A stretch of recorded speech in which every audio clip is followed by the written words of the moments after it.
Vic Soto nagsalita na tungkol sa hiwalayan nila Oyo Boy Soto at Christine Hermosa. Tila naging mainit talaga ang isyong ito tungkol kina Oyo Boy Soto at Christine Hermosa. Marami kasi ang nagpapakalat ng balita na hiwalay na ang dalawa. Pero ito ay mariing pinabulaanan ng dalawa dahil hindi daw totoo ang mga kumakalat na balitang ito. At ayon din kay Vic Soto ay wala daw katotohanan ang mga kumakalat na balitang ito. Sa katunayan nga daw ay masayang-masaya ang dalawa at hindi na lamang pinapansin ang mga chismis na ito. Busy din daw ang dalawa sa kanilang mga anak at mga negosyo. Sa katunayan nga daw ay madalas niya daw nakikitang nagde-date ang dalawa at talaga nga daw na napaka-sweet ng dalawa sa isa't isa.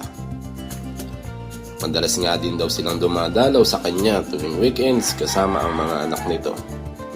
Napagkikwentuhan nga daw nila ang mga kumakalat na chismis na ito at natatawa na nga lang daw sila sa mga napapanood nila kaya hindi na lamang nila ito pinapansin.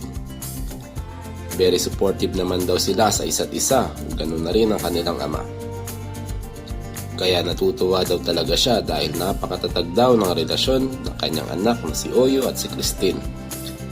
Kaya patuloy niya lamang daw na sinusuportahan ng gusto ng kanyang mga anak basta sa ikabubuti nila.